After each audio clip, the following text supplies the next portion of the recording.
สบายดีและสวัสดีพ่อแม่พี่น้องสบายดี FC ทั้งฝั่งลาวฝั่งไทยและก็ต่างประเทศเนาะพี่น้องมื้อนี้เสาค่ำสิพาพี่น้องไปเบิ่งโซนเสาค่ำเนาะพี่น้องเพราะว่าเสาค่ำกะรีวิวตั้งแต่ตอนเซิร์ฟฝุ่นเนาะพี่น้องเซิร์ฟฝุ่นมาแต่งหั้นนะพี่น้องก็ยังบ่ได้ตอนนี้ก็ใหญ่แล้วเนาะพี่น้องยังบ่ถ่ายให้พี่น้องเบิ่งเลยตั้งแต่ทรงเซิร์ฟฝุ่นพุ่นล่ะพี่น้องเอ้ยเดี๋ยวตอนนี้ก็ค่ำๆแล้วเนาะพี่น้องเดี๋ยวเฮาไปเบิ่งโซนมะแตงเสาค่ำเนาะแล้วก็โซนยาแล้วก็มีมะโทนํเนาะพี่น้องเพราะว่าเสาค่ำน่ะปีนี้น่ะปลูกยานํพี่น้องเพราะว่าทรงที่ว่าพอน้องเอเพิ่นว่างๆก็มาปลูกยานํเนาะพี่น้องปลูกยาบางมื้อก็ไปเฮ็ดเวะหั่นนะพี่น้องเดี๋ยวไปเบิ่งนำกันเนาะพี่น้องสิไปเบิ่งโซนเนาะพี่น้องอันนี้กะเคิงที่เสาค่ำเอามาขายเนาะพี่น้องเสาค่ำเอาเฮามาไว้ในเฮือนเนาะเพราะว่าทางห้องพุ่นเสาค่ำจะขายเสื้อผ้าแต่ว่าตอนนี้ยังบ่ทันมีทุนขายหันนะว่าแล้วก็เลยซื้อตัวนี้มาขายก่อนเนาะพี่น้องทางร้านทางพุ่นน่ะเสาค่ำเยอะขายเสื้อผ้าแต่เฮ็ดเงินเฮ็ดร้านหมดเลยพี่น้องเอ้ยเงินก็ยังบ่ทันมีทุนเนาะก็เลยเอาแบบประเภทแบบนี้มาก่อนหันนะพี่น้องตัวนี้ผัดไซแบบเฮาซื้อมาบ่หลายหันนะพี่น้องอย่างละน้อยมันก็ใช้ทุนบ่หลายปานใดพี่น้องเอ้ยอย่างละน้อยแฟบก็อย่างละน้อยเด้คือน้ำดื่มนี่เซาค่ำก็เอามาเท่านี้แหละ2แพ็คเนาะพี่น้องเด้เอามาอย่างละน้อยนะพี่น้องเด้เนาะประมาณนี้เครื่องขายกับยูฟะนี่แหละพี่น้องมีเครื่องขายนะเด้มีกาแฟมียาสูบมีประมาณนี้เนาะพี่น้องเซาค่ำก็ขายเครื่องอันนี้แหละแต่ละมื้อเนาะพี่น้องเดี๋ยวเฮาไปเบิ่งโซนก่อนบัดนี้พี่น้องโซนเซาค่ำกับพี่น้องเดี๋ยวมาไปทางนี้เนาะพี่น้อง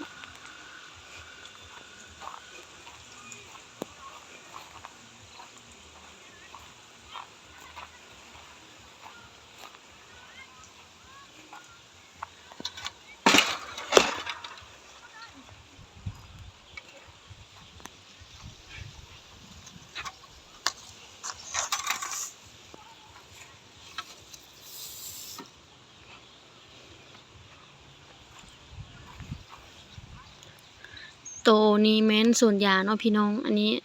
ปุก้อนหมู่พี่น้องเอ้ยปุยาซี่เฮอนะพี่น้องเด้ตัวนี้ปุก้อนหมู่มันก็สิใหญ่แล้วเนาะพี่น้องเพราะว่าเสาค่ำไผกระปุยาหลายนะพี่น้องบ้านเสาค่ำเนาะปีนี้นะเสาค่ำก็เลยคิดจะปุลองเบิ่งนะพี่น้องทรงที่ว่าพอน้องเอว่างๆก็เพิ่นก็มาปุยานะพี่น้องปุซอยกันว่าแล้วก็เด้ปุหลายเติบพี่น้องเอ้ยแต่พี่ฮอดพุ่นแล้วพี่น้องแล้วก็ทางนี้ใหญ่หมดแล้วตัวนี้ปุแล้วน้ำหลังมุงพี่น้องตัวนี้แถวเนี้ยปุแล้วน้ำหลังมุงนี่จ้ะเบมาโทพี่น้องยังไม่ได้เซอร์ฝุ่นเลยตัวนี้เนาะงามไป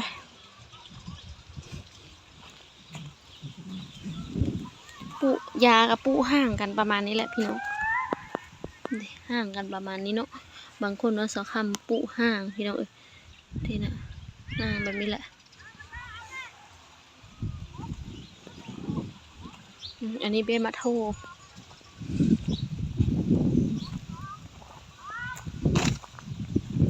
ตัวนี้กับเบมาโทคือกันพี่น้องเดเบมาแตงอันนี้เบมาแตงก็เห็นนะแม่งเหลืองๆนั่นเด้พี่น้องกินมันก็เลยเบอร์มันเห็นแน่นะหากระหดน้ำมื้อนี้ตัวนี้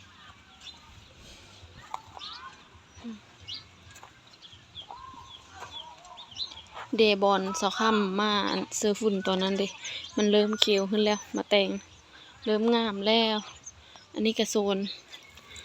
นเขาเนาะพี่น้องนี่โซนพี่น้องแถวเฮือนใกล้นี่แหละพี่น้องแถวเนี้ยนะงามเลยโซนพักเพิ่นนี่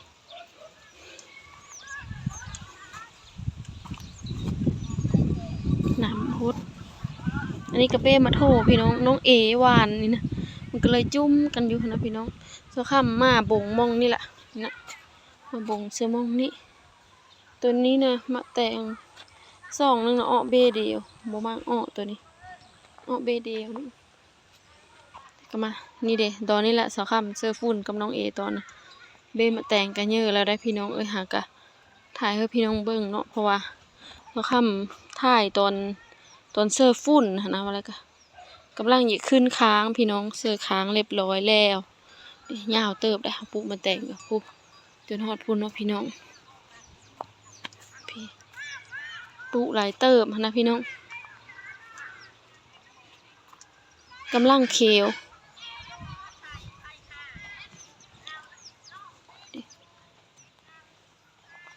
ประมาณนี้เนาะพี่น้องด้านนั้นกะส่วนยาคือ9พี่น้องกับบอนนี้เนาะพี่น้องสอคำอันว่านเบอันนั้นว่านเบผักกาดซ้อมพี่น้องนี่ว่านมิดผักกาดซ้อมนะพี่น้องเดี๋ยวนะเริ่มแตะเลยสอคำบีเสื้อฝุ่นเลยเห็นมิดมันขยะอยู่เนาะพี่น้องบัดว่านบัดมันใหญ่และสิบงแถวนี้พี่น้อง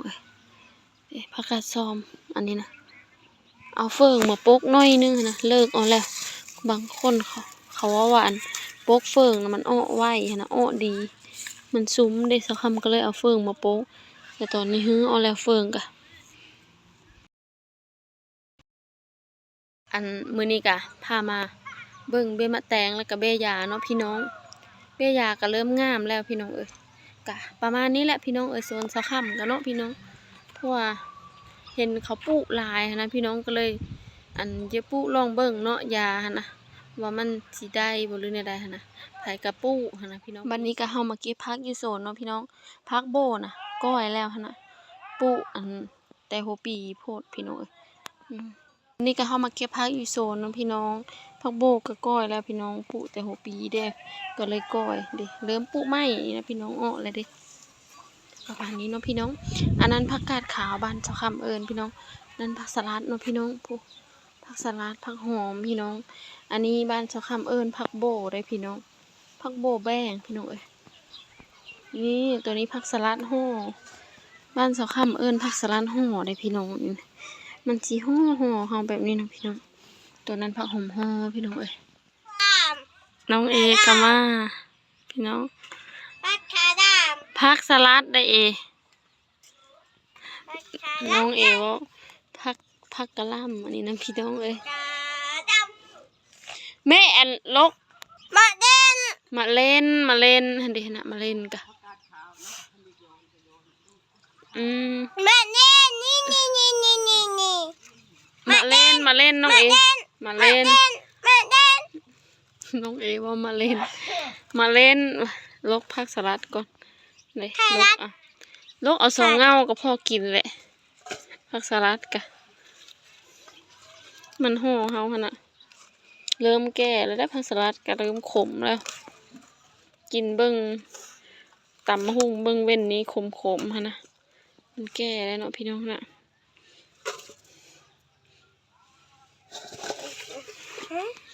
ไอ้ยังไปเก็บผักกาดนี่เด้นี่นะผักกาดขาวนี่ผักกาดขาวก็เก็บเอาผักกาดแล้วอันนั้นนะมิดผู้น้องอยู่ผู้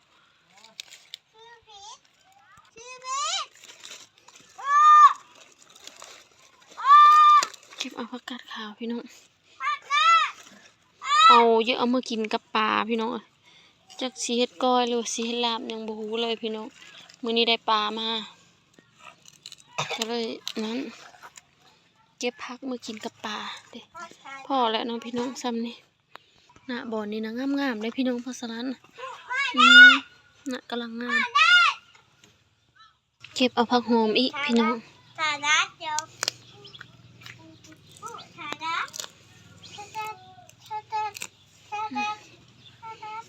กำลังงามผักหอมนะ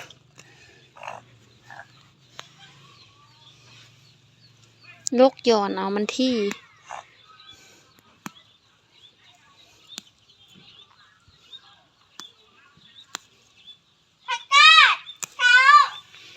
พี่น้องพ่อและซ้ำเนี่ยมาด้วยพี่น้องกินข้าวแรงนำกันอันนี้ก็ต้มหัวปลาแล้วก็ลาบอันนี้โคลาบปลาพี่น้อง เดี๋ยวอันนั้นลับดิบริโคเนาะพี่น้องไปน้องเอกินน้องเอก่อนน้องย่านกินข้าวได้ย่านยังบ่มากินเองนี่เอาพวกข้าวในลองข้าวเนี่ยเอาเด็กครูเด็กมาแล้วพี่น้องอ๋อพอดีกินหมูพักอีกใดจ้าแม่พาไปไหมไอได้เอ้ยหมูพักมันไอได้นี่กินหมูพักเสือกินมันกินหัวโบดสิได้อ้าวกินอ้าวป้ากินเองข้าวนี่กินเองคือเอาโชว์กับไปพ่ออยากไปจุ่มนี้นะไม่เมื่อมากเลยพ่อเคยรักทำมัน คลีน่าก็ข้าวเลยเนาะผักกาดนี่คลีน่าพ่อสลัดตัวอันปุ๊มาอย่างเว้ยเบอร์นั้นปุ๊ข้างอะไรเนาะ